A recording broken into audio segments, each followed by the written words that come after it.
Awesome, wonderful start. Signed, sealed, delivered, I'm yours. Hi there, I'm Dr. Announcements.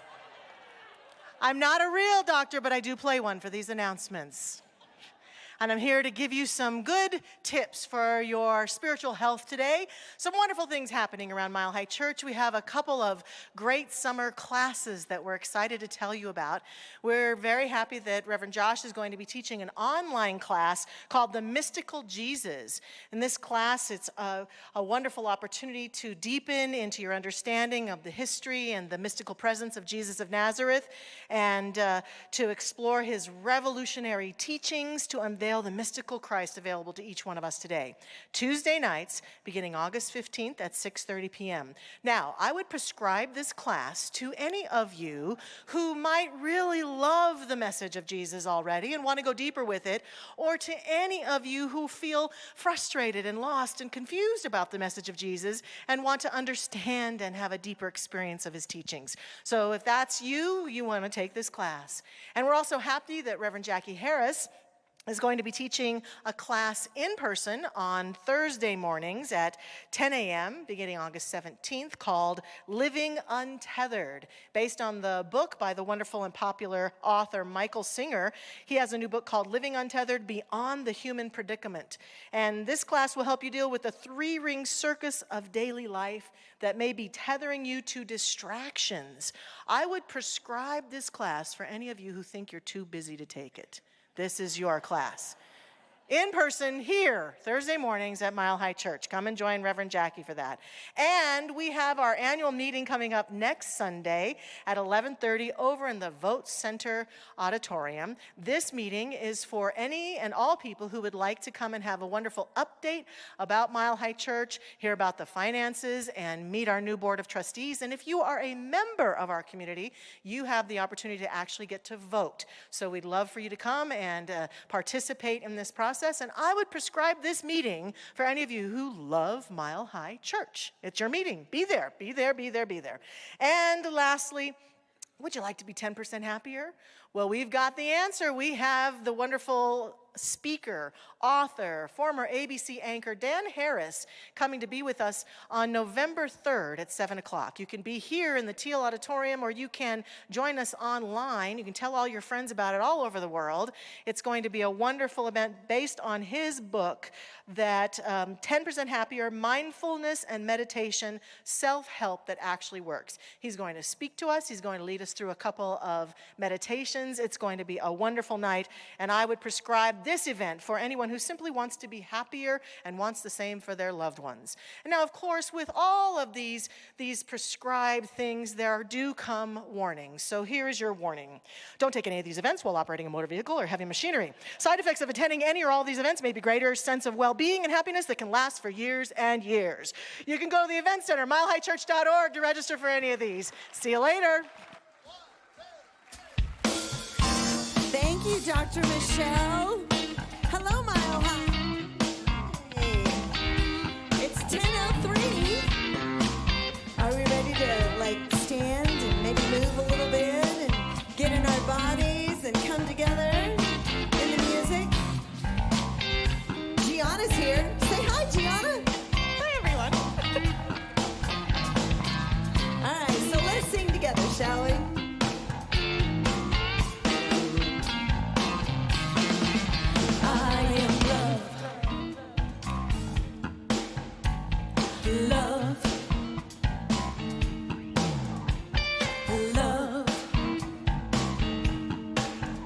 What I am. All that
is what I am. All I need to know, all I need to know, all I need to know is that I am. Yes, I am. Is that I am. Is that I am.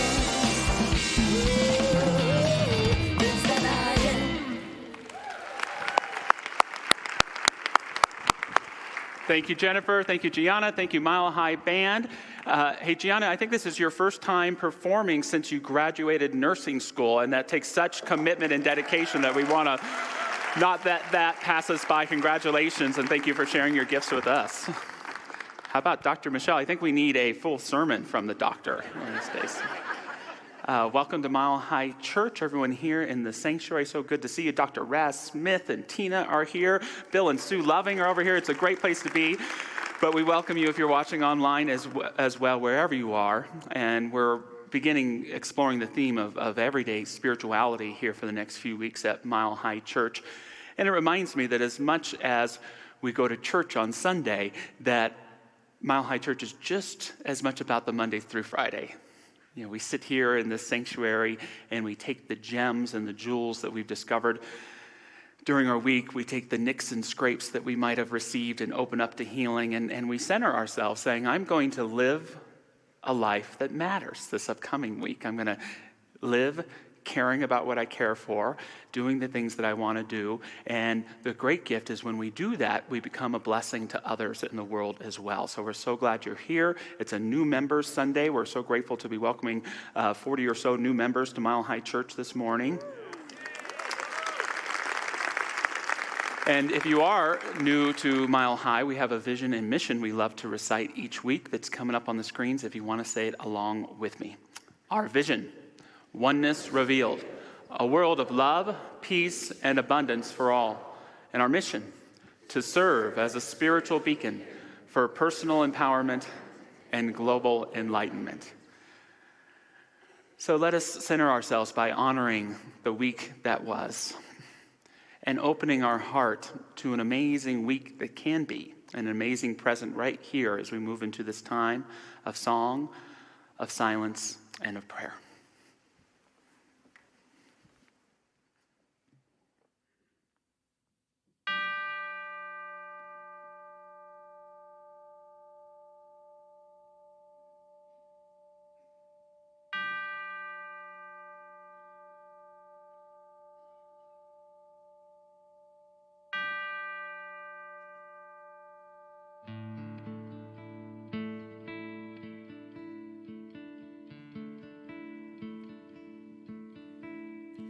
Surely the presence of God is in this place.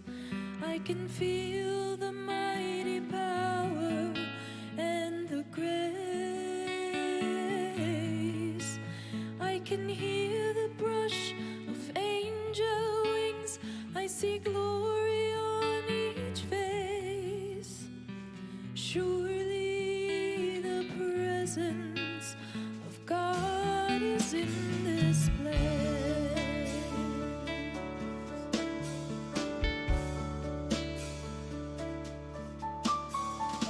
Surely the presence of God is in this place. I can feel the mighty power and the grace. I can hear the brush of angels.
very wonderful it is to just take a moment out of our busy lives to be in that stillness and that quiet and have a moment to connect with that divine presence that we see everywhere around us. When I look at the glorious mountains or see the ray of sun coming through the clouds, I am reminded of the awe and wonder of the world around me. And I see the hand of God everywhere. And when I look upon this world and all of the humanity, I see the touch of the divine, as we all are unique, beautiful, wonderful expressions of that universal presence. And in that, we just celebrate the diversity and the uniqueness of every person. And here at Mile High Church, we honor all paths to the divine.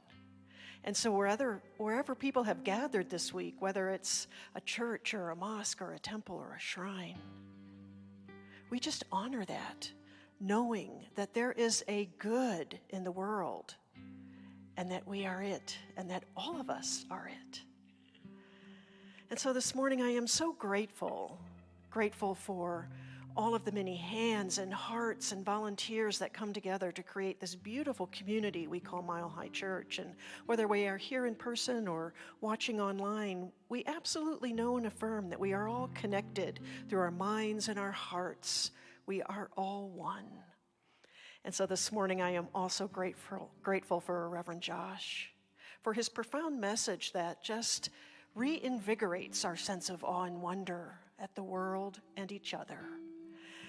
And so as I release this with such thanksgiving into that amazing alchemy of love and law, I know that all is well because all is God, and so it is.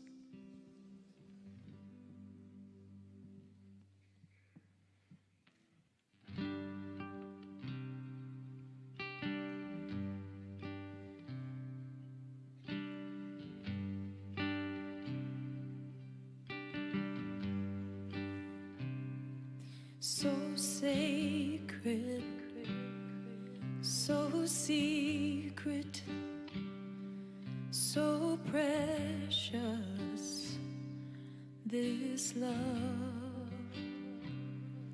So sacred, so secret, so precious, this love. So sacred, so secret, so precious, this love. So sacred, so secret, so precious, this love. I will share,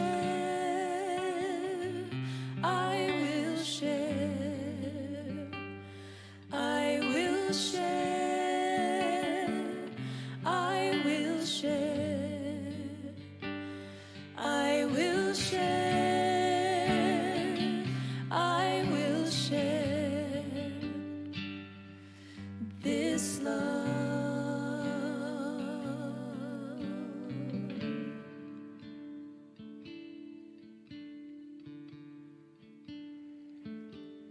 So sacred, so secret, so precious, this love. So sacred, so secret, so precious, this love. I will share, I will share, I will share, I will share,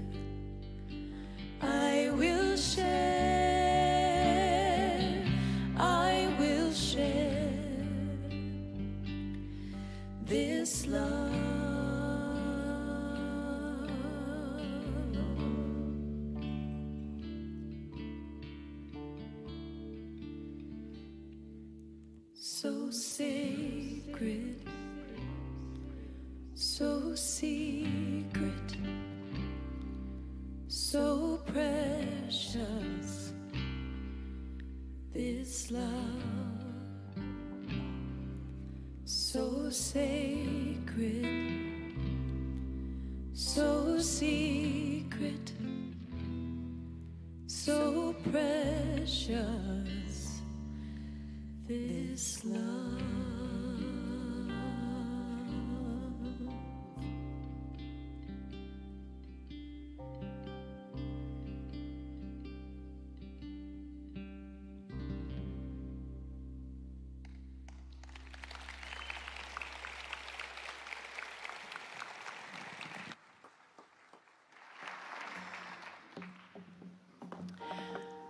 Our words of inspiration today, first from Dennis Waitley. What the mind dwells upon, the body acts upon. And from Dr. Jeffrey Rediger, the author of the book Cured. Love, whether a therapeutic session, a long relationship, deep meditation, or focused imagery, love touches and heals something that medicine cannot touch. And from Dr. Keltner, awe is almost always nearby and is a pathway to healing and growing in the face of losses and traumas that are a part of life.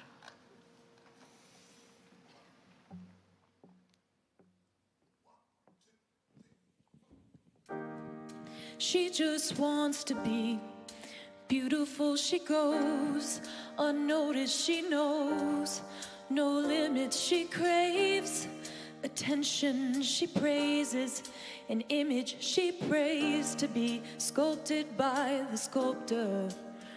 Oh, she don't see the light that's shining deeper than the eyes can find it. Maybe we have made her blind, so she tries to cover up her pain and cut her woes away. 'Cause cover girls don't cry after their face is made. But there's a hope that's waiting for you in the dark. You should know you're beautiful just the way you are. And you don't have to change a thing, the world could change its heart. No scars to your beautiful, we're stars and we're beautiful.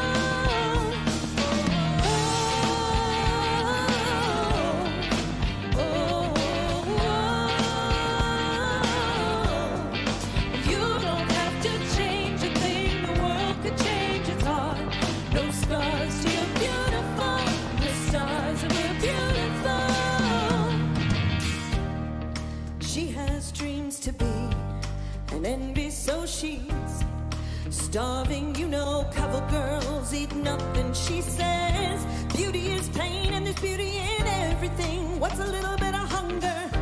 I can go a little while longer. She fades away. She don't see her perfect. She don't understand she's worth it, or that beauty goes deeper than the surface. Oh, oh. So to all the girls that's heard it, let me be your mirror, help you see a little bit clearer the light that shines within. There's a hope that's waiting for you in the dark. You should know you're beautiful just the way you are. And you don't have to change a thing, the world could change its heart. No scars to your beautiful, we're stars and we're beautiful.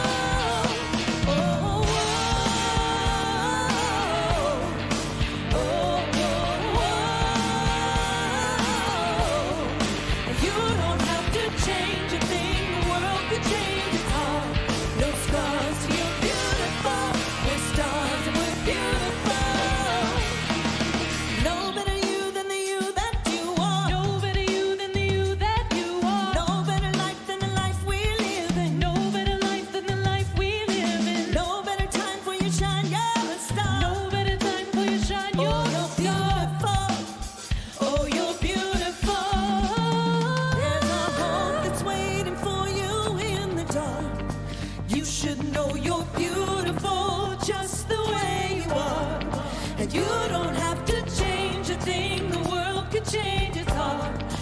scars to you beautiful. We're stars and we're beautiful.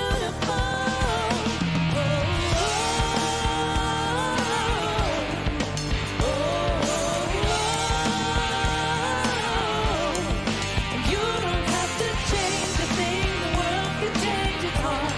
No scars to you beautiful. We're stars and we're beautiful.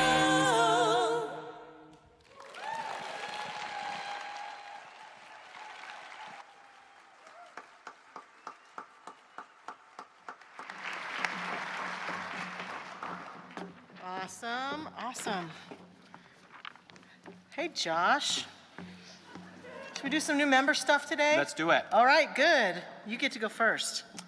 Well, we are so grateful to be welcoming these new members into our church. It's a demonstration for them, Mile High Church, but just as much for Mile High Church to have these incredible individuals joining our church today. And membership, for me, first and foremost, is about a commitment to our own spiritual practice, but it's also that recognition that we've received something here that we want to give back, not just here at Mile High Church, but in the world, and it's always a very special occasion. And I also think it's beautiful that we have members who have been here for many years. I see some names on this list of people who've been around for a while. And eventually, when their heart feels right, they can choose to join. And some who come right in know that this is their place and they're ready to join right away. So however membership lands for you in your heart, it's perfect. Whether it is never a fit or it's a fit right away, we're so grateful to welcome our new members today. And we also want to acknowledge, before we introduce our new members, our Board of Trustees, who at the core of all this approve and celebrate and receive all these new members on behalf of our church. So if you're a member of our board, would you please stand so we can acknowledge you, or any of our board members? Here they are, back there, yay, great, wonderful. Jim and Kevin and Christine, thank you so much. So we're going to say their names and ask you to hold your applause until all their names have been read. And if I say your name, new members, please stand right where you are and stay standing until all of you have had our names read. And we also have a number of online members who live at a distance and who are choosing to join today. So please forgive me if I mess up any names. Forgiveness is a core part of our teaching, isn't it? Right. So, all right. Jill Anderson. Tate Anderson. You're doing good. Back to it here. Jan Boxer. Jim Browning. And Susan Browning. Charles Calhoun. Charlie. Mackenzie Coleman. Steve Dahl. Murray Davidson. Carolyn DeVries. Rachel English. Tanya Geiwitz. Rue Havlinka. Rue, where's Rue? There she is. Jessica Justice. Rory Lindo Britton. Shannon Lipset. Brian Lewis. Lisa Lunger. Lisa Miller. I'm moving through some of these fast because I'm not sure there. Oh, there's Tanya. Hi, Tanya. I didn't see you over there. Julie Midyett. Lisa Nilsson. Todd O'Connell. Sharon Pacheco. Danica Pierce. Eileen Piersa. Brent Rich. Jill Rote. Rain Robertson. Lisa Rowe. Robert Plimpton. And Erica Plimpton. And I think joining us online, Charlotte Pusey and Jerry Pusey. Alex Sorg. Jennifer Sorg. Gail Sullivan. Stephanie Vergara. And Donna Wood. Oh, there's Stephanie. Welcome to our new members. Thank you so much.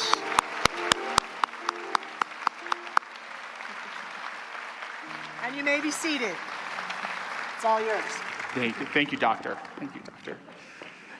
Welcome to our new members, and again, welcome to everyone. And thank you to Reverend Kay, who's representing our healing ministry today.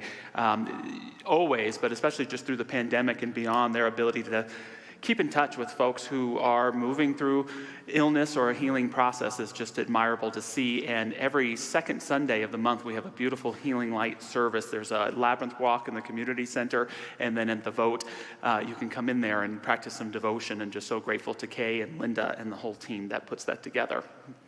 Let's hear it for them.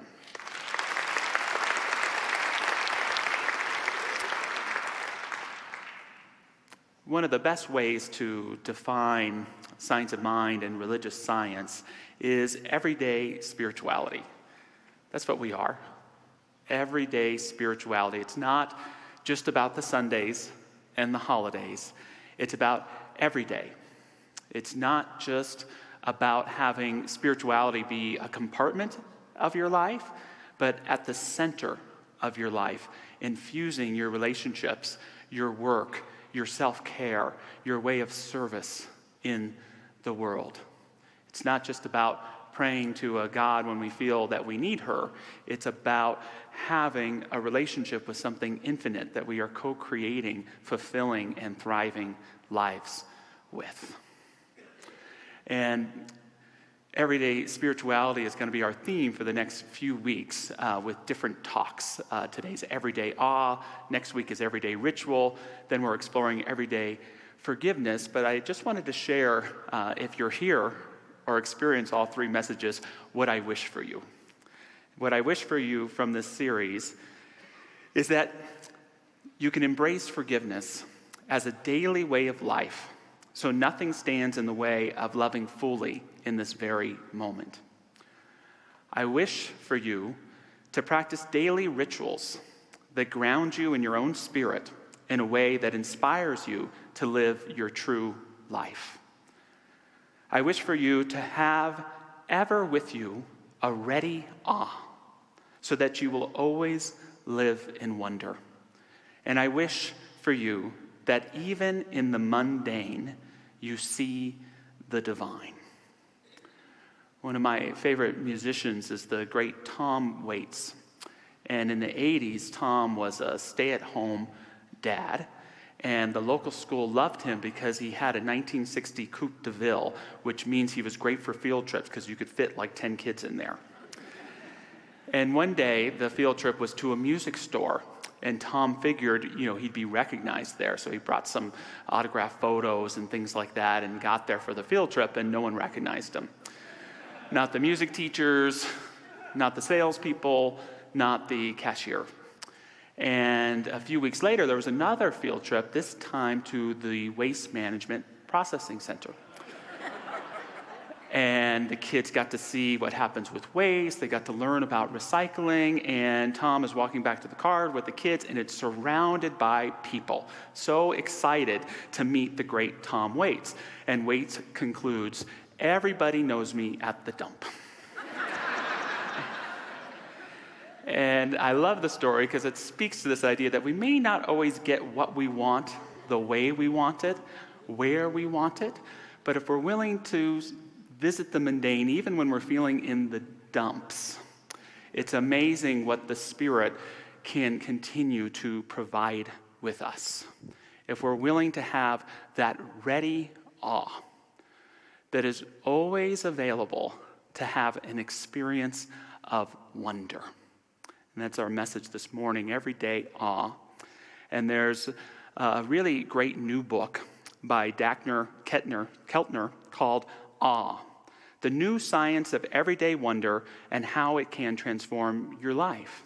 And it's available in the bookstore. And it really, Keltner is a scientist, and he's really making an argument about the role of everyday awe in our healing process. And he defines awe. He says, awe is the feeling of being in the presence of something vast that transcends your current understanding of the world. One more time. Awe is the feeling of being in the presence of something vast that transcends your current understanding of the world. He goes on to say, what is an experience of awe that you have had when you encountered a vast mystery that transcends your understanding in the world? So engage with me here. When you look back at 2023 so far, this year, what were your major moments of awe? What were your major moments of awe? Self-care. Self-care. Great. Love it. Denver Nuggets. The Laker fan is still attending the group support group. Okay. Yeah. Granddaughter. Oh, yes. Abundant rain. I love it. Yeah. My first thought goes to spending time with my daughter, Nancy, especially in nature. We're out experiencing life in the universe's primordial playground.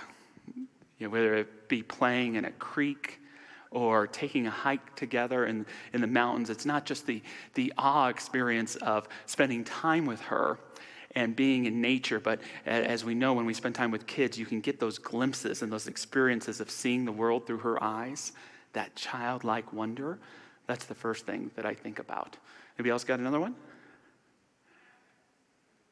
Okay. I heard cataracts, but I'm sure you said something different. Kids in our neighborhood. Another one for me is getting to write.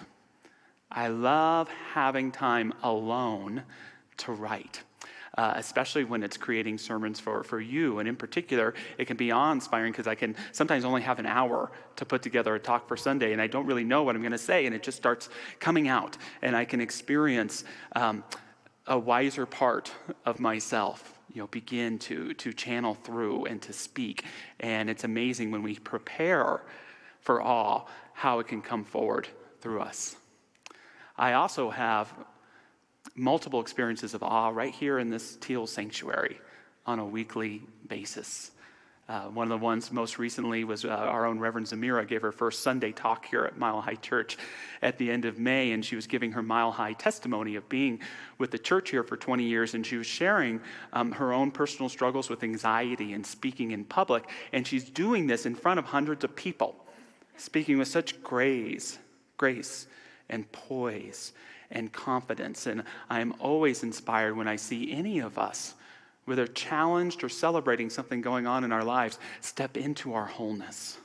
It's an awe-inspiring experience, and it's a great privilege. It's a privilege of a lifetime to behold and witness that type of experience. Anyone else this year? Waterfalls, all right. So there's some commonalities in some of what we're sharing, because the thing with awe is you can't force it. You can't say, okay, I'm going to have my awe experience right now. It doesn't work that way. But you can prepare for it. You can have that ready awe. And so I want to share with you what I'll call today a few awe ramps. A few ways to prepare for awe so that you can live your life with everyday wonder and experience deep and transformational healing. And the first awe ramp is solitude. Solitude. Sometimes it's just so good to be alone. And the shadow side of solitude is isolation. It's disconnection. But that's not the solitude I'm talking about today. That's being a recluse. I'm talking about the kind of solitude that I've discovered in my life, which has been the most surefire way to remember that I'm never alone. It's in solitude that I return myself to myself from anything in life's circumstance that I've given my spirit away to. It's in solitude that I can meet my God again and allow that divinity to have an awareness of itself in me. It's where I make that real connection. And we throw around that term introvert a lot these days, and I think we misunderstand it when we think an introvert is someone who doesn't like social settings or interacting with other people. An introvert is someone who recharges their batteries when they're alone.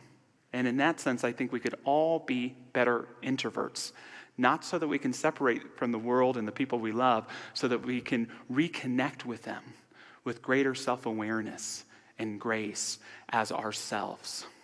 Henry Nouwen, the great Catholic teacher, describes solitude this way. Solitude is the furnace of transformation. Without solitude, we remain victims of our society and continue to be entangled in the illusions of the false self. Solitude is not a private therapeutic place. Rather, it is the place of conversion, the place where the old self dies and the new self is born. He quotes the 5th century Christian ascetic Diadochus of Photiki, don't quote me on that, who said, "Timely silence, then, is precious, for it is nothing less than the mother of the wisest thoughts." When you achieve real solitude, you're able to put the life you're thinking aside to experience the greater life that's living you. The greater life that's living you. And we get distracted from it because we think this life we think we're living is so serious, and I've got to make money here, and I've got this to-do list over here, and is so-and-so mad at me? Oh, I can't take it.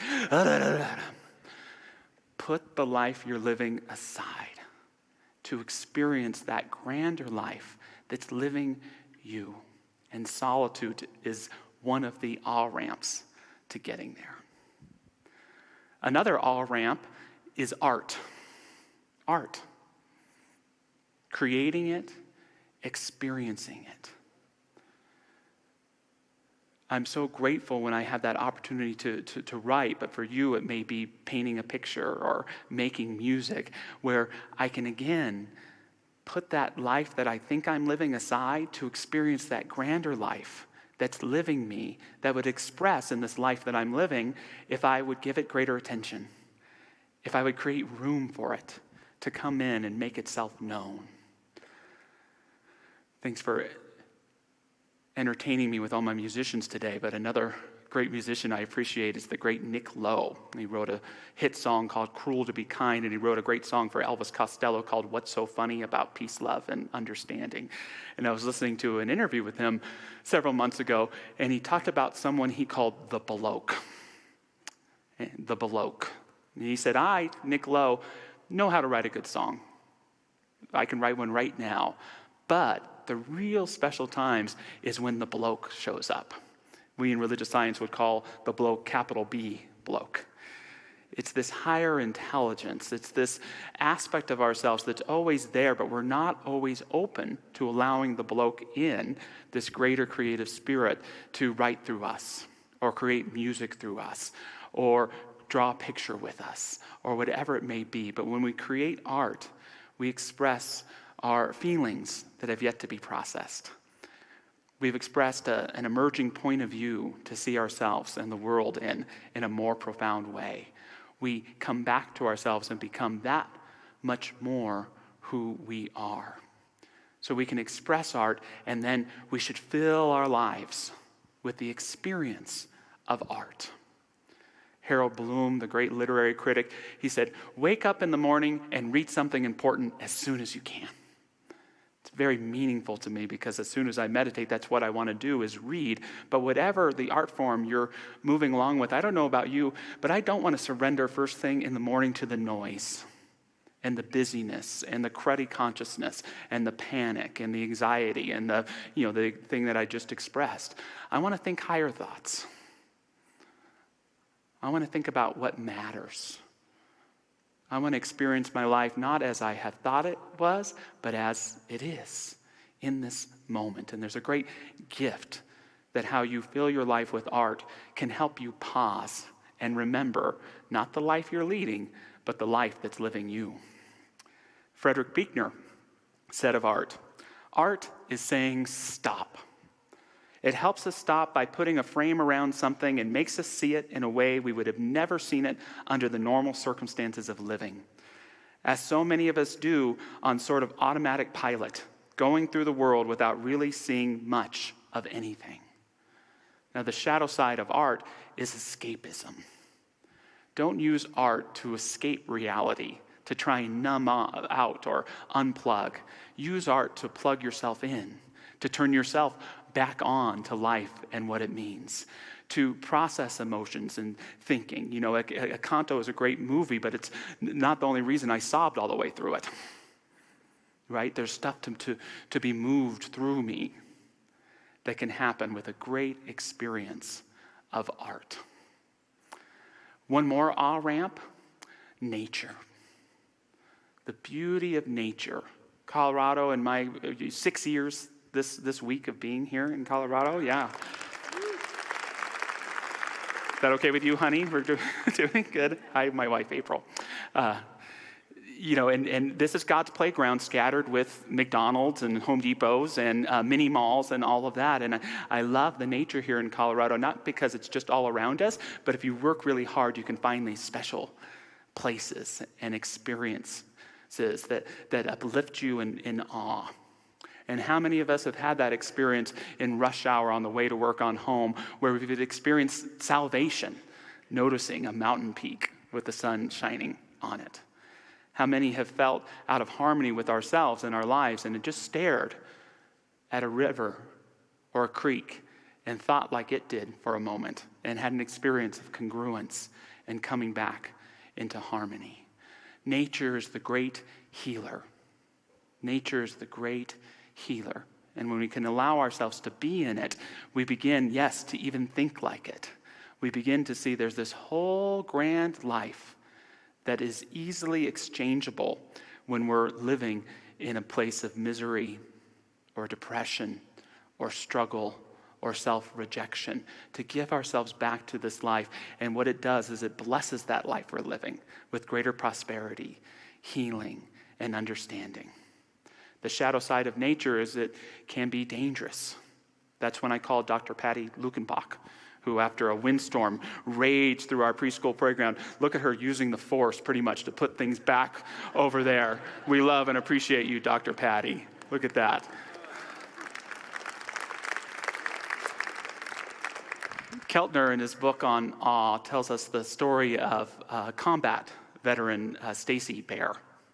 Stacy Bear had fulfilled multiple tours of duty in Afghanistan and Iraq and was living back at home a miserable existence, suffering from trauma, PTSD, high anxiety, addicted to prescription medication, therapy not doing the trick, suicidal, no longer wondering what he had to live for and as.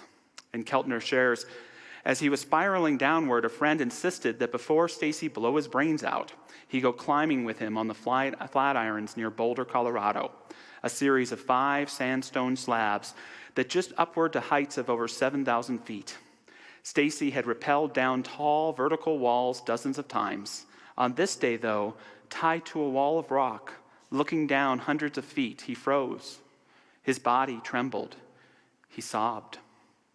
What was the point of his service? A career in the military, the lives of people he saw die, his life.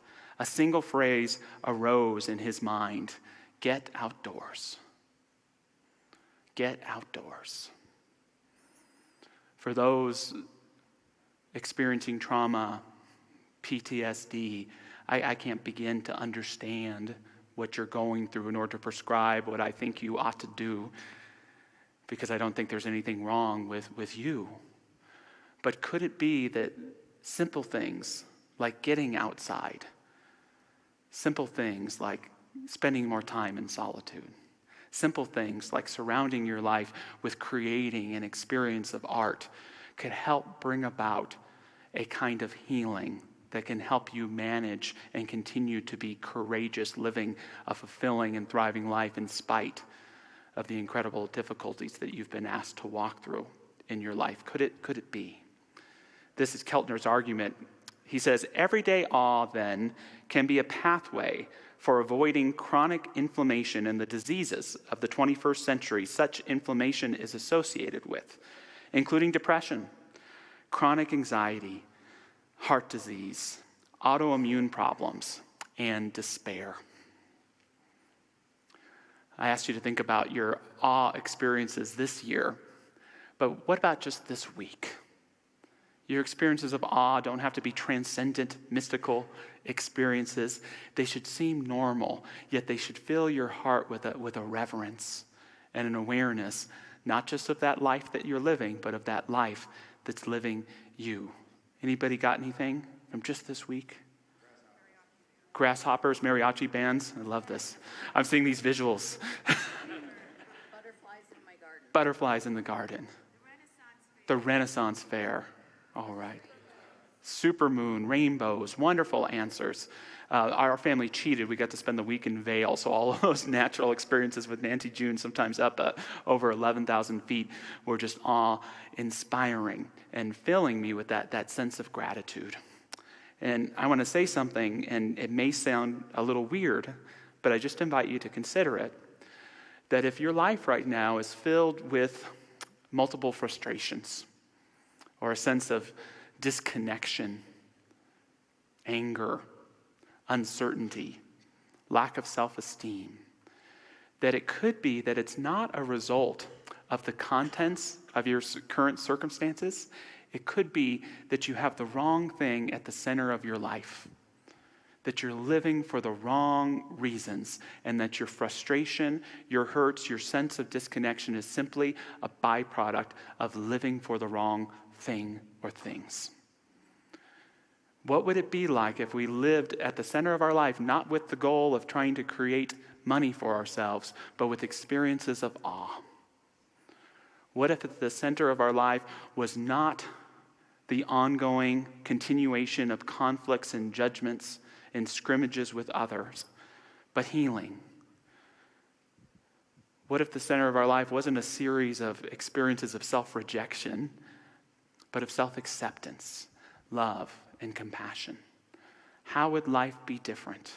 And we can even take our moments of frustration and uncertainty and judgment and disconnection and use those as on-ramps.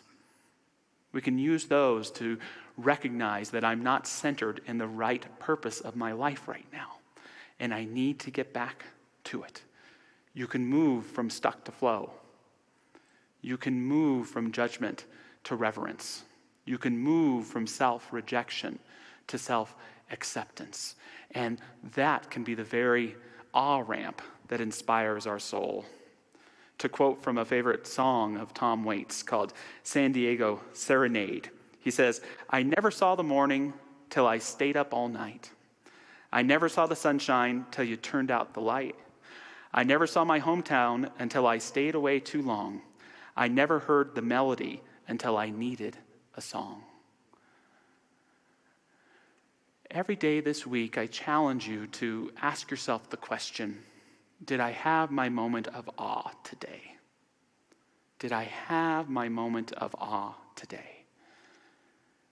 If you're not experienced with the awe ramps, ask yourself this question in the morning and think about the things that you might do to create and prepare for those experiences of awe.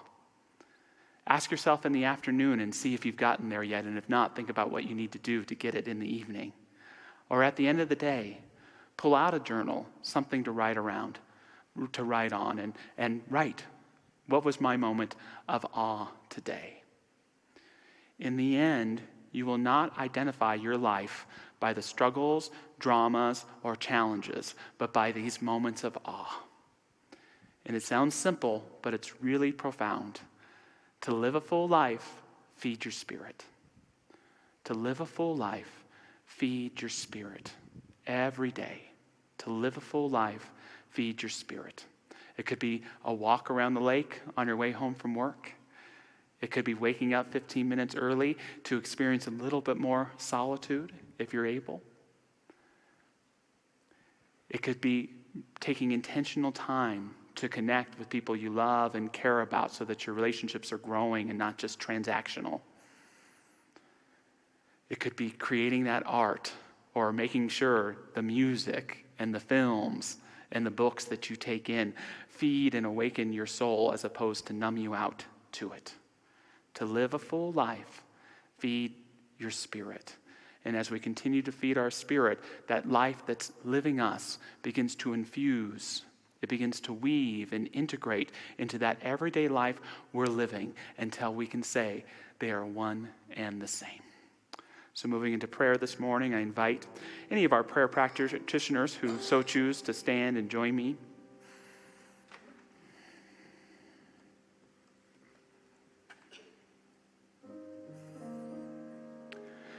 What does it mean to make our hearts transparent to a divine power that knows the purpose and the cadence and the rhythm and the harmony of life in a way that perhaps we can forget or disassociate from?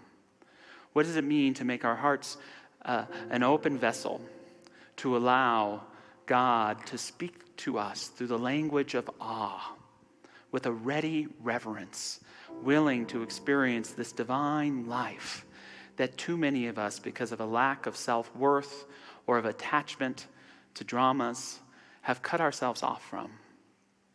Let us commit this morning to open ourselves up to a ready relationship with awe, that way that the divine speaks to us through grand visuals, through secret experiences within, through the gratitude of being alive, the ability to give thanks for everyone who's ever loved us and supported us on our path, to recommit and to see the central role of our life in supporting and loving others.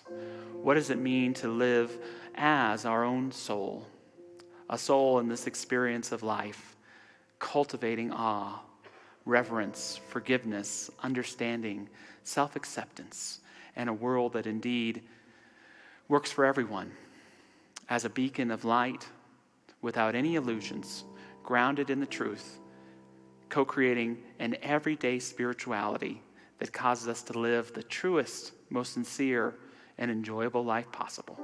We let it be and become, and so it is. Amen.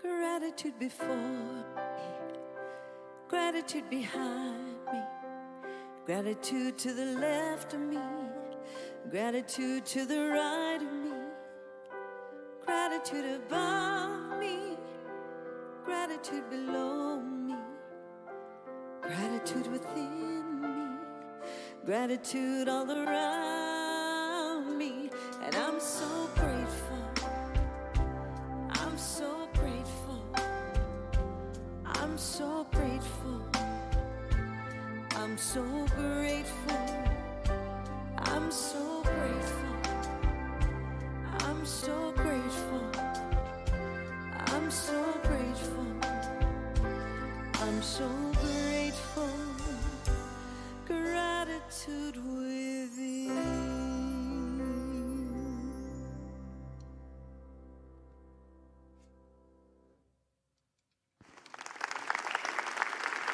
Thank you, Jennifer. Thank you, Mile High Band. Randy, you look so suave today in that green with that guitar. So you look great, sounds wonderful, just as wonderful too. Let's hear it for our Mile High Band.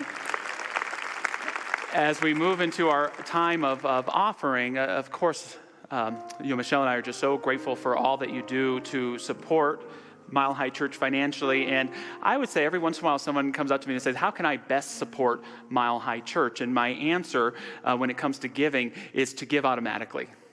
You know, as we moved into the pandemic, the offering plate lost some of its value, right?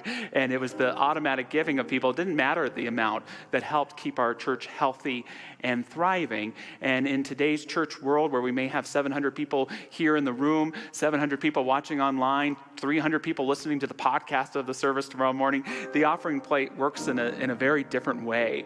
And so I would tell you, we are so grateful for however you choose to give. But if you are willing to consider giving $1 a week, $10 a week, whether that's sending a check through your bill pay, through your bank, or setting up an automatic giving through the text to gift campaign number or the website, or even going through our guest services counter or calling Reverend Jackie at the office. It's not about the amount that you give, but that consistency helps keep us strong and whole. And we are so grateful to everyone for the gifts that you give. So with that, we take our gifts physically or metaphorically as we say our offering affirmation together. Divine love, as me, blesses and multiplies all that I am, all that I have, and all that I circulate. And so it is.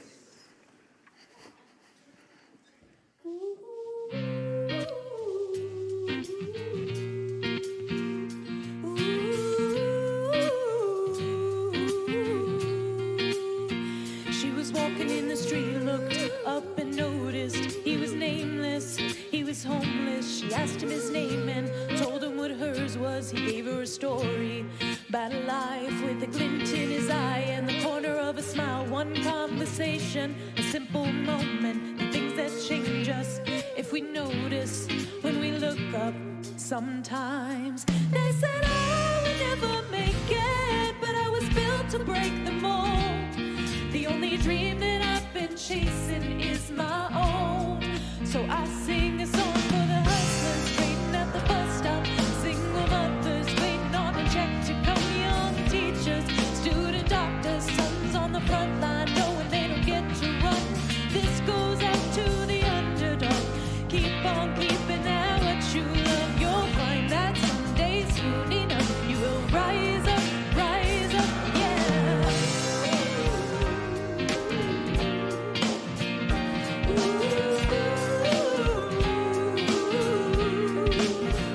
She's riding in the taxi back to the kitchen, talking to the driver about his wife and his children, on a run from a country where they put you in prison for being a woman, speaking your mind. She looked in his eyes in the mirror and he smiled. One conversation, a simple moment, the things that change us if we notice when we look up sometimes. They said I would never make it, but I was built to break the mold.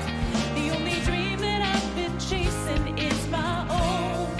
So I sing a song for the hustlers waiting at the bus stop, single mothers waiting on a check to come, young teachers, student doctors, sons on the front line knowing they don't get to run. This goes out to the underdog. Keep on keeping at what you love. You'll find that someday soon enough you will rise up, yeah.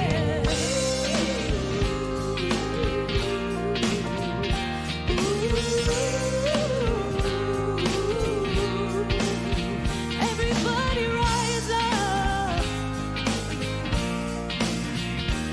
You're gonna rise up. So I sing a song for the hustlers waiting at the bus stop, single mothers waiting on a check to come, young teachers, student doctors, sons on the front line knowing they don't get to run. This goes out to the underdog. Keep on keeping at what you love. You'll find that someday soon enough you will rise up, yeah.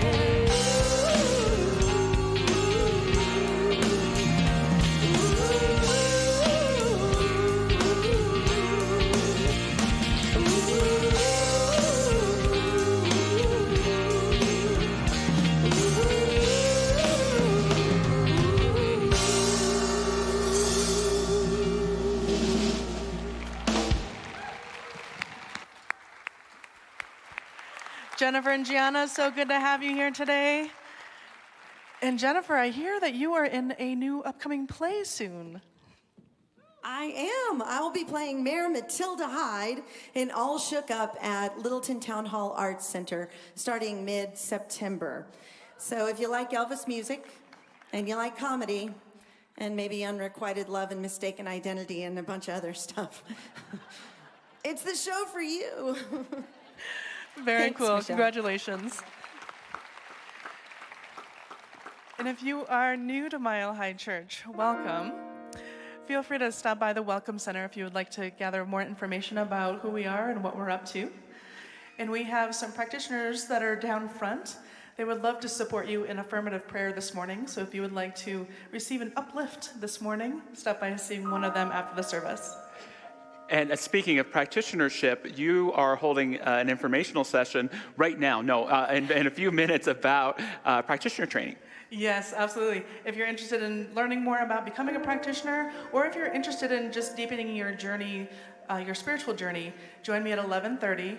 I know it says 11 o'clock on the slide, but I haven't quite figured out how to bilocate yet. So 11:30 online. Thank you, Michelle.